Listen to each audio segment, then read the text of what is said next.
Hey everyone, Evan here and welcome back to the Wayfarer channel. And in today's video, I want to talk about the fact that I just spent 2 weeks in the United States. I was across the pond and it was weird. I was expecting to go back and feel like really nothing had changed, that I could slip right back into my old life. But what I quickly noticed was the things that were lacking that I have gotten used to in Spain. And today, we're gonna talk about them. Now, quick note, these are just observations. This is not a comparison of one country versus the other. I will let you make those own comparisons yourself and make your own judgments. I'm simply just notating my observations and experiences based off living in Spain and the United States. So let's dive in. So the first and most obvious thing that stood out to me was the fact that in the USA, you have to drive to get everywhere. And I mean everywhere. Anytime I was with family, with friends, with whoever, whenever we wanted to go do something outside of the house, we always had to get in a car. Do you want to go to the park? You have to drive there. Do you want to go out to eat? You have to drive there. Do you want to get groceries? You have to drive there. There was one instance that I can recall where we walked to a destination. Every other time we drove. And I made the joke over and over again that I spent more time in a car in the past 2 weeks than I have in the past 6 months living in Spain. And that's because in a lot of European cities, but especially in Spain where I live, you can walk, you can bike, you could scooter, you could take the bus, you could take the train. I mean, I walk 2 minutes to go get my groceries. I can take the bus to go see my friends at a restaurant. I could take the train if I want to go to a next town over.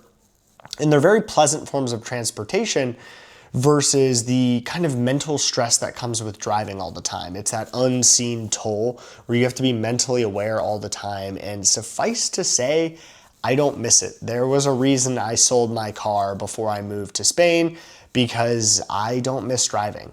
And maybe one day it'll be nice to have a car for certain things like going to very specific hikes or small towns that don't have great access to public transit. But it was definitely something I noticed, and suffice to say, I personally prefer the access and ability to get around the city here using the various means, and I just like walking.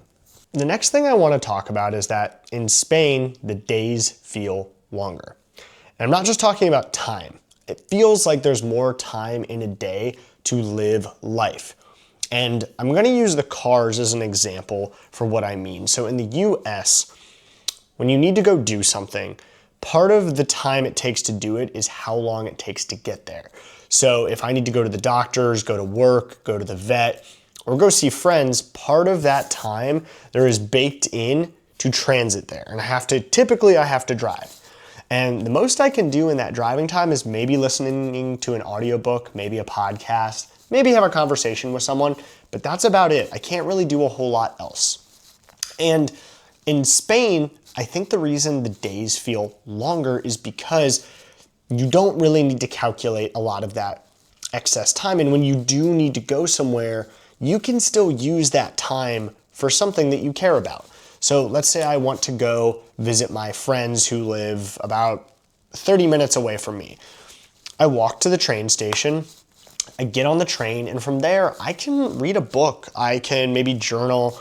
I'm probably not doing a lot in terms of work, but I can spend that time doing something I enjoy and care about before I get to spend time with that person. And it's the same thing on the tail end of that. And as a result, it feels like there's more time for life to happen in Spain because so much of your time is still available to you when you go out and do things. So if I need to go to the grocery store, maybe on the way there I stop and I grab a quick little bite to eat or a quick coffee at a cafe because I don't need to drive there. It's a 2-minute walk down the road. And that allows me to do more meaningful activities in my day than when I had to drive to places. I mean, I used to commute almost an hour to work back when I lived in the United States before COVID. And before I started taking public transit, I had to drive, and it was just time I had to bake into my day. So in my opinion, at least, it feels like the days last longer here and that there's more time for life to happen and unfold. Now, this next one is cost, and I will make a disclaimer. I am from the United States of America, and my cost of living is higher there, but I also tend to, on average, make more than the average Spanish person.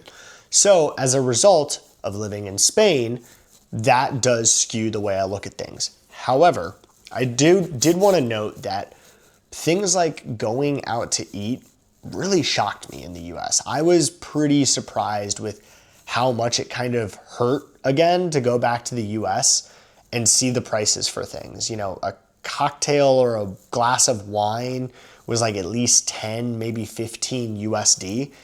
And in Spain, you know, a glass of wine or a beer is like a couple of euros, and it really shocked me. And that doesn't take into consideration tips. So one of the reasons things felt more expensive was in the US, we have tipping as part of the culture. It's the way it works, and as a result, you typically need to tip about at least 20% to your server when you go out to eat or at places where you're being served by a staff member. And in Spain, you don't have to do that. It's baked in. You can if you've had exceptional service, and there have been one or two times where I've had the offer or the option to, and I've left, you know, a 5 or 10% tip, but it's not expected. And it was really shocking to me just how expensive it felt just being there. I mean, I think I went to a cafe and a latte or an Americano is $6 and I was joking. I said, for what? Is the coffee that good? But in reality, or in seriousness, it was noticeable going back. Now, the last one I want to talk about is safety. This was something that ever since I moved to Spain, I've stopped, for the most part, worrying about. Now, obviously, I'm a man, so that changes my opinion on the matter a little bit, but the big thing I want to note is here, I'm not really too worried.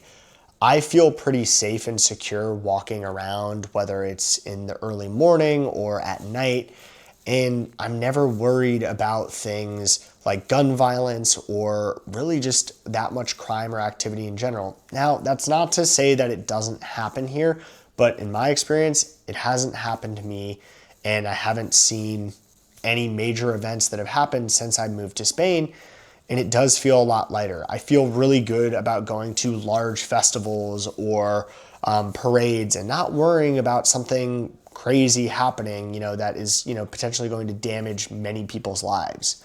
Whereas in the US, I mean, when I was visiting in one state in particular, there were signs on restaurants that said no firearms allowed. That's a thing in the US. People can own weapons, and I'm not going to get into the politics of it, but there's a low level of stress that you always have, especially when you go out to public places, that you just don't have here, or at least that I don't have here. And it's one I really appreciate and have come to know. So this last section is kind of a bonus round, and I want to talk about two things that I'm going to side with the US here, and I prefer this. And the first one is public smoking. So I grew up in the US, and I grew up during a time where you could still smoke in public establishments. They would ask you at restaurants, smoking or non-smoking. But that was quickly abolished in the early 2000s. And since then, you find less and less people smoking in public. Or in public places. Yes, people still smoke cigarettes. Yes, they still vape. That happens. But, for example, when you go out to a restaurant and you eat outside, you can't smoke there. Whereas in Spain, you can. And as someone like myself, I try to stay away because I don't want to get secondhand smoke. Now, I do know that some European countries are looking to change this, and I've even been to several establishments here in Spain where actually in the outdoor area, they have signs that say you can't smoke here as a way to increase kind of public health and safety. But it's definitely something that you notice less when in the US. Now, the second thing is beer. I love craft beer. I said craft beer because I think the United States has amazing craft beer, and I'm not talking about the Bud Lights or the Budweisers, right? I'm talking in the US, you can go to breweries in a lot of cities and towns, and you're gonna be able to find some really delicious craft beer. And I missed it. I really did. The wide variety and selection that the US has is pretty great. Now, I will say here in Europe, you can find a lot of amazing European styles of beer from all over. I mean, personally, I love Belgian beer. I think Delirium is some of my favorite. I really like German style beer as well. And even some of the Spanish beers that I've had here have been really good, but I do kind of miss just being able to go to one of my favorite breweries in the town I lived in and just get a good beer or get like a flight of beer. Now, if you've been following along my Instagram, I have found a few places, so check that out as I'll be sharing those there. That's gonna end up this video. I'd love to know down in the comments, especially other things that you might have noticed if you're from the US or if you've been to the US before, and differences and similarities you've noticed.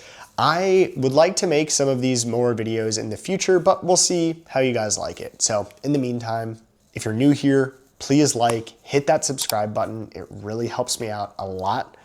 And if you have any ideas for videos, let me know. I'm getting back to some travel videos here soon, and I'm excited to share those with you. But until then, thank you as always for watching. I'll see you on the trail.